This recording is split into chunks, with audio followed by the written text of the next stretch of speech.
السلام علیکم دوستوں، یحییٰ سنوار اسرائیل کے ایک ڈرون اٹیک میں مارے گئے تھے۔ ساتھ میں یہ بھی جانیں گے کہ اسرائیل نے حماس کے ٹاپ لیڈروں کو نشانہ کیسے بنایا۔ لیکن دوستوں، ویڈیو شروع کرنے سے پہلے آپ دوستوں سے سوال یہ ہے کہ اسرائیل نے حماس، حزب اللہ، لبنان اور ایران جنگ میں اپنے خلاف ان لیڈروں کو بآسانی طریقے سے نشانہ کیسے بنایا تھا۔ دوستوں، غزہ میں اسرائیل اور حماس سمیت دوسرے فلسطینی گروپوں کے درمیان جنگ اس ٹائم سے جاری ہے جب مولوی احمد یاسین نے 1987 میں حماس کی بنیاد رکھی تھی۔ اس آرگنائزیشن کے بننے کے بعد اسرائیل اور حماس کے درمیان ایک معاہدہ آرائی شروع ہوئی جس نے تشدد، قتل و غارت گری اور خودکش حملوں کے سلسلے کو جنم دیا۔ حماس نے اسرائیل کے اندر درجنوں خودکش حملے کیے۔ پہلے انتفاضہ کے دوران سینکڑوں اسرائیلی مارے گئے۔ 1987 میں خودکش حملے غزہ کی پٹی میں اس ٹائم شروع ہوئے جب یہ علاقہ اسرائیل کے کنٹرول میں تھا۔ اس کے بعد یہ تحریک مغربی کنارے تک پھیل گئی۔ 1993 میں یہ تحریک اس ٹائم رکی جب اوسلو معاہدے پر سائن ہوئے تھے۔ دوسرا انتفاضہ اسرائیلی پرائم منسٹر ایرل شیرون کی مسجد اقصی میں داخل ہونے کے بعد شروع ہوا، لیکن یہ پہلے انتفاضے سے کہیں زیادہ خونی اور خوفناک تھا، جس میں دونوں طرف کے تقریباً 4000 سے بھی زیادہ لوگ مارے گئے تھے۔ فلسطینیوں کی کچھ مزاحمتی گروپ بننا شروع ہوئے۔ اس کے بعد سے ہی اسرائیل نے فلسطینی گروپوں کے کارکنوں کو نشانہ بنانے کا سلسلہ شروع کیا، اور اسی دوران حماس کے درجنوں لیڈر قتل بھی ہوئے، جبکہ یہ کارروائیاں اسرائیل اور فلسطینی لبریشن آرگنائزیشن کے درمیان امن مذاکرات کے ٹائم عارضی طور پر روک دی گئی تھیں۔ اسرائیل نے 90 کی دہائی میں حماس کے لیڈروں اور کارکنوں کو ختم کرنے کے لیے بڑے پیمانے پر قاتلانہ کارروائیاں شروع کر دیں، اور بدلہ لینے کے لیے اسرائیل نے تحریک کے پولیٹیکل لیڈروں اور ملٹری ونگ میں کوئی فرق نہیں رکھا۔ دوستو، انہی پولیٹیکل لیڈروں میں یحییٰ سنوار کا نام بھی شامل ہے، جنہیں 7 اکتوبر 2023 کو حماس کے اسرائیلی علاقے پر حملوں کا پلانر بھی کہا جاتا تھا۔ یحییٰ سنوار 61 ایئرز کے تھے اور انہیں ابو ابراہیم کے نام سے بھی جانا جاتا تھا۔ یحییٰ سنوار غزہ کے جنوب میں خان یونس کی ایک پناہ گزین کیمپ میں پیدا ہوئے تھے۔ ان کے والدین کا تعلق اسکلان سے تھا۔ اسرائیل کے قیام کے بعد 1948 میں ان کے والدین کو بڑے پیمانے پر جبراً اپنے آبائی علاقے کو چھوڑ کر وہاں سے ہجرت کرنا پڑی تھی۔ یحییٰ سنوار نے خان یونس کے ایک سیکنڈری اسکول میں تعلیم حاصل کی اور غزہ کے اسلامک یونیورسٹی سے عربی زبان میں بیچلرز کی ڈگری حاصل کی۔ 1982 میں سنوار کو پہلی مرتبہ اسرائیل نے اس ٹائم گرفتار کیا جب وہ 19 سال کے تھے۔ سنوار کو انتہا پسند سرگرمیوں میں ملوث ہونے کی وجہ سے 1985 میں دوبارہ گرفتار کیا گیا تھا۔ یہ وہ ٹائم تھا جب یحییٰ سنوار نے حماس کے فاؤنڈر شیخ احمد یاسین کا اعتماد حاصل کر لیا تھا۔ 1987 میں حماس کا وجود سامنے آیا اور یحییٰ سنوار نے انٹرنل گروپ کا سیکورٹی ڈپارٹمنٹ قائم کیا، جسے المجد کا نام دیا گیا، اور اس ٹائم یحییٰ سنوار کی عمر 25 سال کی تھی۔ 1988 میں سنوار نے 2 اسرائیلی فوجیوں کو اغوا اور انہیں قتل کرنے کی پلاننگ کی تھی، اور اسی پلاننگ کے چکر میں یحییٰ سنوار کو گرفتار بھی کیا گیا تھا۔ اسرائیل نے 12 لوگوں کے قتل کے الزام میں یحییٰ سنوار کو 4 مرتبہ عمر قید کی سزا سنائی تھی۔ 1988 سے 2011 تک سنوار نے تقریباً 22 سال اسرائیل جیلوں میں گزارے، جہاں ان کا کچھ ٹائم قید تنہائی میں بھی گزرا۔ 2013 میں سنوار حماس کے پولیٹیکل بیورو ورکر منتخب ہوئے اور 2017 میں انہیں اس کا سربراہ بنا دیا گیا۔ 2015 میں امریکہ نے باضابطہ طور پر سنوار کا نام عالمی دہشت گردی کی لسٹ میں ڈال دیا تھا۔ 2018 میں بین الاقوامی میڈیا کو دی گئی ایک بریفنگ میں سنوار نے ہزاروں فلسطینیوں کے لیے حمایت کا اعلان کیا تھا، جو امریکی سفارت خانے تل ابیب سے یروشلم منتقل کرنے کے خلاف احتجاج کرتے ہوئے غزہ کی پٹی اور اسرائیل کے درمیان موجود سرحدی فصیل کو پار کرنا چاہتے تھے۔ 2021 غزہ کی پٹی میں اسرائیلی ایئر اٹیک میں ان کے گھر اور آفس کو نشانہ بنایا گیا تھا، جس کے بعد 2022 میں ٹیلی ویژن پر ایک خطاب میں یحییٰ سنوار نے لوگوں کو اسرائیل پر حملہ کرنے کی ترغیب دی تھی۔ 2023 کو حماس کے اسرائیلی علاقے پر حملے کے بعد یحییٰ سنوار اسرائیل کو انتہائی مطلوب شخص بن گئے تھے، اور انہیں ان حملوں کا منصوبہ ساز یعنی پلانر بھی قرار دیا جاتا تھا، اور اس طرح اسرائیل نے اپنا بدلہ لینے کے لیے 16 اکتوبر 2024 کو یحییٰ سنوار کو رفح کے علاقے تل السلطان میں ایک اسٹرائک میں ہلاک کر دیا۔ ایران میں ایک حملے میں مارے جانے والے اسماعیل عبدالسلام ہنیہ کو عبدالاب کے نام سے بھی جانا جاتا ہے۔ اسماعیل ہنیہ ایک فلسطینی پناہ گزین کیمپ میں پیدا ہوئے تھے۔ 2017 میں خالد مشعل کی جگہ حماس کے پولیٹیکل ونگ کے سربراہ منتخب ہوئے تھے۔ اسماعیل ہنیہ پہلے انتفاضہ کے ٹائم ایک پروٹیسٹ میں شرکت کرنے کی وجہ سے اسرائیلی حکام نے گرفتار کر لیا تھا۔ 1988 میں حماس منظر عام پر آ گئی اور اسماعیل ہنیہ کو 6 مہینے کی قید کی سزا سنائی گئی۔ 1989 میں اسماعیل ہنیہ کو ایک مرتبہ پھر گرفتار کر لیا گیا اور انہیں مزید 3 سال کی سزا سنائی گئی۔ بعد میں حماس کے دوسرے لیڈروں کے ساتھ غزہ سے بے دخل کر دیا گیا اور لبنان بھیج دیا گیا۔ اس کے بعد اسماعیل ہنیہ تقریباً 1 سال تک جلا وطن رہے۔ 1997 میں اسماعیل ہنیہ کو شیخ احمد یاسین کے آفس کا ہیڈ بنا دیا گیا تھا۔ 2006 میں حماس نے اسماعیل ہنیہ کو فلسطین کے پرائم منسٹر کے عہدے کے لیے نامزد کیا۔ اسی مہینے کی 20 تاریخ کو اسماعیل ہنیہ کو یہ عہدہ سنبھالنے کے لیے بھی کہا گیا۔ 2006 میں اسرائیلی ملٹری کے ہیلی کاپٹروں نے پرائم منسٹر اسماعیل ہنیہ کے آفس کو نشانہ بنایا۔ اس حملے میں 3 گارڈ زخمی ہوئے، لیکن اسماعیل ہنیہ اس ٹائم وہاں موجود نہیں تھے۔ اسماعیل ہنیہ نے اس عمل کو غیر آئینی قرار دیتے ہوئے کہا تھا کہ ان کی حکومت فلسطینی عوام کے لیے کام کرتی رہے گی۔ اسماعیل ہنیہ نے 16 سال کی عمر میں اپنی کزن ایمل ہنیہ سے شادی کی اور ان کے 13 بچے تھے، جن میں 8 بیٹے اور 5 بیٹیاں شامل تھیں۔ ان کے 8 بیٹوں میں سے 3 بیٹے، 4 پوتے اور پوتیاں 10 اپریل 2024 کو غزہ کی پٹی پر عید کے دن ہونے والے ایک اسرائیلی ایئر اٹیک میں ہلاک ہو گئے تھے۔ 1971 میں عماد حسن ابراہیم عقل شمالی غزہ کی جبالیہ مہاجر کیمپ میں پیدا ہوئے۔ ابراہیم عقل کے والد کیمپ کی شہداء مسجد میں بطور مؤذن کام کیا کرتے تھے۔ 1988 میں اسرائیل کی حکومت میں ابراہیم عقل کو حماس سے تعلقات رکھنے کے الزام میں 1.5 سال کے لیے گرفتار کیا گیا تھا۔ جیل سے نکلنے کے بعد وہ اپنی پرانی سرگرمیوں کی طرف واپس آ گئے اور 1990 میں 1.5 ماہ کے لیے دوبارہ گرفتار ہوئے۔ اس کے بعد ابراہیم عقل حماس سے منسلک عز الدین القاسم بریگیڈ کی صفوں میں بھی شامل ہو گئے۔ عماد عقل نے مغربی کنارے میں اسرائیلی ملٹری اور اسرائیل آباد کاروں کے خلاف ملٹری کارروائیوں میں کام کرنا شروع کر دیا۔ عماد عقل نے درجنوں عسکری آپریشن کیے اور ملٹری آباد کاروں سمیت 14 لوگوں کو ہلاک کر دیا۔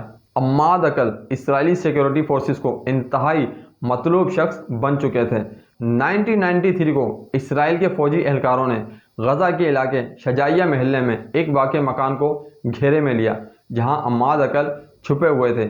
اس کارروائی کے دوران حماس کے لیڈر نے فرار ہونے کی کوشش کی، لیکن اسرائیلی سیکیورٹی فورسز نے عماد عقل اور ان کے ایک ساتھی کو قتل کر دیا۔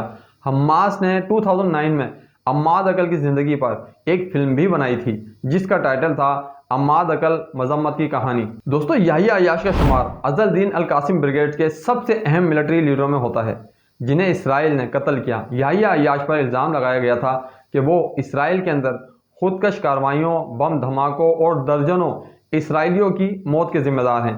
یحییٰ عیاش 1966 میں پیدا ہوئے۔ یحییٰ عیاش نے برزیل یونیورسٹی سے الیکٹریکل انجینئرنگ کی ڈگری حاصل کی تھی۔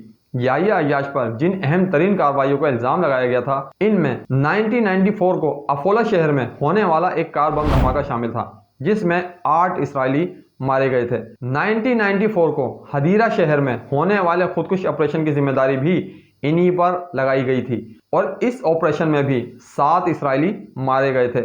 کہا یہ جاتا ہے کیے گئے ایک اور آپریشن میں 19 اکتوبر 2094 کو 22 اسرائیلی بھی ہلاک ہوئے تھے۔ یحییٰ عیاش 1994 کے آخر میں غزہ چلے گئے کیونکہ اسرائیل کی طرف سے ان کا پیچھا کیا جا رہا تھا۔ اسرائیلی سیکیورٹی سروس نے 1996 کے شروع میں یحییٰ کو اس ٹائم دھماکے سے اڑا دیا جب وہ فون پر اپنے والد سے بات کر رہے تھے۔ ان کی آواز سے پہچانا گیا تھا۔ 2001 کو اسرائیلی ایروپلین نے نابلس میں حماس کے میڈیا آفس پر بمبنگ کی، جس میں آرگنائزیشن کے لیڈر جمال منصور اور جمال سلیم مارے گئے تھے۔ جمال منصور 1960 میں بلتا پناہ گزین کے کیمپ میں پیدا ہوئے اور جمال منصور کو ویسٹ بینک میں حماس کے فاؤنڈر میں سے ایک سمجھا جاتا ہے۔ جمال منصور نے النجا یونیورسٹی میں حماس کی سربراہی کی۔ اس سے پہلے وہ ہائی اسکول میں اخوان المسلمین میں شامل ہو چکے تھے۔ جمال منصور کو 10 سے بھی زیادہ مرتبہ گرفتار کیا گیا تھا، سب سے پہلے انتفاضہ کے ٹائم اور دوسری مرتبہ وہ تعلیم حاصل کر رہے تھے، اور دوسری مرتبہ جب وہ اپنی تعلیم حاصل کر رہے تھے۔ 1992 میں اسرائیل نے جمال منصور کی رہائی کے بعد حماس اور اسلامی جہاد کے سینکڑوں کارکنوں کے ساتھ جمال منصور کو جنوبی لبنان میں مرج الظہور بھیج دیا تھا۔ 1997 میں جمال منصور کو فلسطینی اتھارٹی نے گرفتار کیا اور 2000 میں دوسری انتفاضہ شروع ہونے تک جمال منصور جیل میں رہے۔ 1958 میں جمال سلیم نابلس شہر کے عین بیت الماء کیمپ میں پیدا ہوئے اور 1982 میں اردن یونیورسٹی سے اسلامی شریعت کی ڈگری حاصل کی۔ اپنی ایجوکیشن کمپلیٹ کرنے کے بعد جمال سلیم نابلس میں ٹیچر کی جاب کے لیے واپس آئے، مگر 1987 میں حماس کے بننے کے بعد جمال سلیم ان کی صفوں میں شامل ہو گئے۔ جمال سلیم نے نابلس میں فلسطینی علماء کی سیکرٹری کا عہدہ سنبھالا، لیکن اسرائیل نے جلد ہی جمال سلیم کو جنوبی لبنان میں مرج الظہور جلا وطن کر دیا۔ 1967 میں محمود ابو حنود مغربی کنارے ضلع نابلس میں پیدا ہوئے۔ وہ مغربی کنارے میں قاسم بریگیڈ کے کمانڈر تھے۔ 1985 میں ابو حنود نے القدس یونیورسٹی سے اسلامی شریعت میں BA کیا تھا۔ اپنی تعلیم کمپلیٹ کرنے سے پہلے وہ شمالی مغربی کنارے میں قاسم بریگیڈ کے کمانڈر کا عہدہ سنبھال چکے تھے۔ 1997 میں ابو حنود نے اسرائیل کے خلاف کئی کارروائیوں اور خودکش حملوں میں بھی حصہ لیا تھا۔ اسرائیل کا کہنا ہے کہ ابو حنود نے 1997 میں یروشلم میں 2 خطرناک حملوں میں اہم کردار ادا کیا تھا، جس میں 21 لوگ مارے گئے تھے۔ 2000 میں اسرائیلی فوج نے مغربی کنارے کے قصبے اسیرا میں ایک گھر کے اندر ابو حنود کو گھیرے میں لے لیا تھا، مگر وہ اسرائیلی فوج سے لڑنے کے بعد فرار ہونے میں کامیاب ہو گئے۔ اسی دوران 3 اسرائیلی فوجی بھی مارے گئے تھے۔ اس کے بعد ابو حنود کو فلسطینی اتھارٹی نے گرفتار کیا اور حماس سے تعلق رکھنے کے الزام میں 12 سال قید کی سزا سنائی۔ ابو حنود بھی 1992 میں مرج الظہور بھیجے جانے والوں میں شامل تھے۔ اسرائیل کا کہنا ہے کہ ابو حنود 2001 کو ایک کار میں سفر کر رہے تھے اور اس ٹائم ایک فائٹر جیٹ نے انہیں میزائل سے نشانہ بنایا۔ صلاح شہادہ کو حماس کے عسکری ونگ کا فاؤنڈر سمجھا جاتا ہے۔ 1987 میں حماس کے بننے کے 3 سال پہلے انہوں نے فلسطینی مجاہدین کے نام سے ایک گروپ بنایا تھا، جس نے اسرائیل کے خلاف کئی بار کارروائیاں کی تھیں۔ صلاح شہادہ اس آرگنائزیشن کے سربراہ رہے۔ ان کا گروپ 1991 میں عز الدین القاسم بریگیڈ میں شامل ہو گیا۔ 1952 میں صلاح شہادہ غزہ کی پٹی کے کیمپ میں پیدا ہوئے تھے۔ انہوں نے اسکندریہ کے higher institute of social service سے ڈگری حاصل کی اور 1979 تک عریش میں سماجی طور پر کام کرتے رہے۔ غزہ واپسی پر وہ سماجی امور کے انسپیکٹر کے عہدے پر فائز رہے۔ انہوں نے جلد ہی یہ نوکری چھوڑ دی اور 1986 میں غزہ کی اسلامی یونیورسٹی میں جاب کرنے چلے گئے۔ 1984 میں پہلی مرتبہ اور پھر 1988 میں دوسری مرتبہ گرفتار کیا گیا۔ ان پر حماس کا ملٹری ونگ بنانے اور دوسرا 2 اسرائیلی فوجیوں کو اغوا اور قتل کرنے کا الزام بھی لگایا گیا تھا۔ صلاح شہادہ کو 10 سال قید کی سزا سنائی گئی۔ اپنی سزا پوری کرنے کے بعد وہ 20 مہینے تک انتظامی حراست میں بھی رہے اور بالآخر مئی 2000 میں جیل سے رہا ہوئے۔ شہادہ کی جیل سے رہائی کے بعد وہ روپوش ہو گئے اور گرفتاری یا قاتلانہ حملے سے بچنے کے لیے اپنی رہائش گاہ بدلتے رہے، لیکن اسرائیل نے 22 جولائی 2002 کو انہیں ڈھونڈ نکالا اور ایک جنگی جہاز سے 1 ٹن سے بھی زیادہ وزنی بم ایک مکان پر گرا دیا۔ اس حملے میں صلاح شہادہ اور ان کی بیوی کے ساتھ قاسم بریگیڈ کے لیڈر ظاہر نصر سمیت 18 لوگ مارے گئے تھے۔ 1950 میں ابو شنب غزہ کی نصیرت کیمپ میں پیدا ہوئے تھے۔ 1975 میں مصر کی منصورہ یونیورسٹی سے سول انجینئرنگ میں بیچلر کی ڈگری حاصل کی اور پھر 1982 میں امریکہ کی کولوراڈو یونیورسٹی سے ماسٹر کی ڈگری حاصل کی۔ اسماعیل ابو شنب کا شمار حماس کے فاؤنڈر اور بہترین لیڈروں میں ہوتا ہے۔ اسماعیل ابو شنب نے پہلی انتفاضہ کے ٹائم حماس کی قیادت کرنے کے الزام میں 10 سال سے زیادہ اسرائیلی جیلوں میں گزارے تھے۔ امریکہ سے واپسی کے بعد ابو شنب نے غزہ میں فلسطینی انجینئر ایسوسی ایشن کی قیادت سنبھالی۔ 1989 میں اسرائیل نے گرفتار کیا اور 1997 تک ابو شنب جیل میں رہے۔ 1976 میں ابو شنب نے غزہ میں اسلامک سوسائٹیوں کے ساتھ ساتھ 2 ادارے بھی بنائے، جہاں سے 1987 میں حماس ابھری۔ اسرائیل نے 2003 کو ایک فوجی ہیلی کاپٹر سے ان کی گاڑی پر 5 میزائل فائر کیے اور اس حملے میں اسماعیل ابو شنب مارے گئے۔ 1938 میں شیخ احمد یاسین فلسطین میں پیدا ہوئے۔ جوانی میں ایک ایکسیڈنٹ میں معذور ہونے کے بعد انہوں نے اپنی زندگی اسلامی تعلیم کے لیے گزارنی شروع کر دی۔ شیخ احمد یاسین نے اخوان المسلمون کی فلسطینی ونگ جوائن کی، لیکن وہ 1987 میں شروع ہونے والی پہلی فلسطینی انتفاضہ تک مشہور نہیں ہوئے۔ وہ حماس کے بننے کے بعد ہی لوگوں کی نظروں میں آئے۔ 1989 میں اسرائیل نے احمد یاسین کو گرفتار کیا اور عمر قید کی سزا سنائی، کیونکہ احمد یاسین نے اسرائیلی فوج کے ساتھ دینے والے ایک شخص کو قتل کرنے کا حکم دیا تھا۔ 2003 کو اسرائیلی ہیلی کاپٹر نے غزہ میں ایک اپارٹمنٹ کو نشانہ بنایا، لیکن شیخ یاسین زندہ بچنے میں کامیاب ہو گئے۔ 6 ماہ بعد 2004 کو غزہ میں قاسم بریگیڈ کے 2 لوگوں نے اسرائیلی پورٹ پر ایک آپریشن کیا، جس میں 10 اسرائیلی ہلاک اور 20 زخمی ہوئے۔ اسرائیل نے شیخ یاسین کو ذاتی طور پر اس کارروائی کا ذمہ دار ٹھہرایا۔ اسرائیل نے جنگی جہازوں سے حماس کے فاؤنڈر شیخ احمد یاسین پر حملہ کیا اور 2004 کو شیخ احمد یاسین اسرائیلی ہیلی کاپٹروں کے حملے میں مارے گئے۔ عبدالعزیز الرنتیسی کی پیدائش یبنا گاؤں میں ہوئی تھی، جو اب اسرائیل کا حصہ ہے، اور ان کے خاندان نے اسرائیل کے قیام کے بعد غزہ میں پناہ لی تھی۔ 1965 میں اپنی ایجوکیشن کمپلیٹ کی۔ 1972 میں اسکندریہ یونیورسٹی کی فیکلٹی آف میڈیسن سے گریجویشن کیا۔ 1976 میں خان یونس کی ناصر ہسپتال میں بطور ڈاکٹر بھی کام کیا۔ 1978 میں غزہ کی اسلامی یونیورسٹی کے بننے کے بعد وہاں لیکچرار کے طور پر بھی کام کیا۔ اسرائیل مخالف سرگرمیوں کی وجہ سے مختلف ادوار میں کئی بار گرفتار کیا گیا۔ 1992 میں مرج الظہور میں جلا وطن ہونے والوں کے ترجمان بھی رہے۔ 1993 میں مرج الظہور سے واپسی پر فوری طور پر گرفتار کر لیا گیا۔ 1997 تک اسرائیل کی کسٹڈی میں بھی رہے۔ 2004 کو الرنتیسی نے شیخ احمد یاسین کے قتل کے بعد تحریک کی قیادت سنبھالی، لیکن یہ عہدہ سنبھالنے کے صرف 1 ماہ سے بھی کم ٹائم میں اسرائیل نے غزہ میں ان کی گاڑی پر میزائل فائر کر کے انہیں قتل کر دیا تھا۔ 1958 میں عدنان الغول غزہ کی شادی پناہ گزین کے کیمپ میں پیدا ہوئے۔ 1987 میں پہلی انتفاضہ شروع ہونے سے پہلے اسرائیل کے خلاف اپنی عسکری سرگرمیوں کا آغاز کیا تھا۔ عدنان الغول نے ایک گروپ بنایا جس نے غزہ میں اسرائیلی فوجیوں کے خلاف چھرا مار کارروائیاں کی۔ عدنان الغول کو قاسم بریگیڈ کے قائدین اور فاؤنڈر میں سے ایک سمجھا جاتا ہے۔ وہ یحییٰ عیاش کے اسسٹنٹ بھی تھے۔ الغول نے بیرون ملک انجینئرنگ کی تعلیم حاصل کی اور مقامی طور پر بم، راکٹ اور میزائل تیار کرنے میں کامیاب بھی رہے۔ عدنان الغول کے آنے سے حماس کو ایک نئی صلاحیت ملی جو اس کے پاس پہلے نہیں تھی۔ اسرائیل نے الغول کو دھماکہ خیز مواد بنانے کا ماہر قرار دیا اور دعویٰ کیا کہ وہ راکٹ تیار کرتے ہیں جنہیں فلسطینی شمالی غزہ کی پٹی سے جنوبی اسرائیل میں فائر کیا جاتا ہے۔ اسرائیل کے خلاف بڑی تعداد میں حملوں کا ذمہ دار بھی ٹھہرایا گیا۔ عدنان الغول پر کئی قاتلانہ حملے ہوئے اور وہ 1980 کی دہائی میں اسرائیل کو سب سے زیادہ مطلوب افراد میں سے ایک بن گئے تھے۔ عدنان الغول اس ٹائم مارے گئے جب ایک اسرائیلی جاسوس طیارے کی طرف سے فائر کیا گیا میزائل غزہ میں ان کی گاڑی سے ٹکرا گیا۔ ان کے ساتھ عماد عباس بھی اس حملے میں ہلاک ہو گئے تھے۔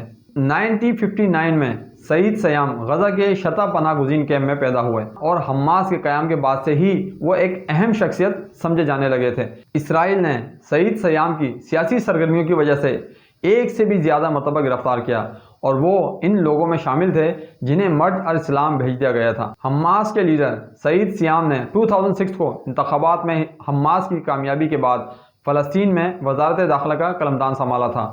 2009 کو سعید سیام غزہ کی پٹی پر جنگ کے دوران ایک اسرائیلی ایئر اٹیک میں مارے گئے۔ ان کے ساتھ ان کے بھائی اور 6 لوگ بھی مارے گئے تھے۔ 1960 میں غزہ کی پٹی میں پیدا ہونے والے احمد الجبری پہلے الفتح میں شامل ہوئے، لیکن جیل میں قید کے دوران وہ احمد یاسین اور عبدالعزیز الرنتیسی سے ملے۔ 1985 میں جیل سے رہائی کے بعد وہ حماس میں شامل ہو گئے۔ القاسم بریگیڈ کے ہیڈ محمد عدیف اور میزائل انجینئر عدنان الغول کے ساتھ بعد میں الجبری کے تعلقات مضبوط ہوئے اور احمد الجبری نے صلاح شہادہ کے ساتھ مل کر قاسم بریگیڈ کے قیام اور کمانڈ سنبھالنے میں ساتھ دیا۔ 2003 میں محمد عدیف قاتلانہ حملے میں شدید زخمی ہونے کے بعد الجبری کے نائب کے طور پر قاسم بریگیڈ کے لیڈر بن گئے۔ 2012 کو اسرائیل ان تک پہنچنے میں کامیاب ہوا اور انہیں اس ٹائم فضائی حملے کا نشانہ بنایا گیا جب وہ حج سے واپسی کے ایک ہفتے کے بعد غزہ میں پبلک سروس کمپلیکس کے قریب کار میں سفر کر رہے تھے۔ رائد العطار قاسم بریگیڈ کے فاؤنڈر میں سے ایک تھے اور اس کی رفح بریگیڈ کی قیادت کر رہے تھے۔ اسرائیل نے العطار کو قتل اور تخریب کاری کے الزامات کی وجہ سے انتہائی مطلوب لوگوں کی لسٹ میں شامل کر دیا تھا۔ اسرائیل کی انٹرنل سیکیورٹی سروس شاباک نے العطار کو قاسم بریگیڈ کے سب سے طاقتور لیڈروں میں سے ایک قرار دیا تھا۔ اسرائیل کے مطابق وہ پورے رفح علاقے کے عسکری طور پر ذمہ دار تھے اور انہوں نے ہی حماس کے لیے سرنگ تعمیر کی تھی۔ العطار نے 2006 میں کیرم شالوم کے علاقے میں قاسم بریگیڈ کے حملے کی پلاننگ کی تھی، جس میں 2 اسرائیلی فوجی مارے گئے تھے اور گیلاد شالیت کو اغوا کر لیا گیا تھا۔ 2001 میں العطار نے رفح میں ایک اسرائیلی سائٹ پر حملے کی پلاننگ کی اور اس کو انجام دینے میں بھی حصہ لیا۔ اس میں 4 اسرائیلی فوجی زخمی ہوئے تھے۔ 2012 کو آپریشن کے پلانر میں سے العطار ایک تھے۔ اس حملے میں 4 اسرائیلی فوجی مارے گئے تھے۔ 2014 کو غزہ کی پٹی میں رفح میں ایک مکان کو نشانہ بنایا گیا اور اس ایئر اٹیک میں قاسم بریگیڈ کے ملٹری کونسل کے اراکین رائد العطار، محمد ابو شاملہ اور محمد برہوم مارے گئے۔ امید کرتا ہوں دوستوں ویڈیو آپ کو انفارمیٹیو لگی ہوگی۔ اس ویڈیو کو لائک اور شیئر ضرور کریں۔ آپ کے پیار اور محبت کا بہت شکریہ۔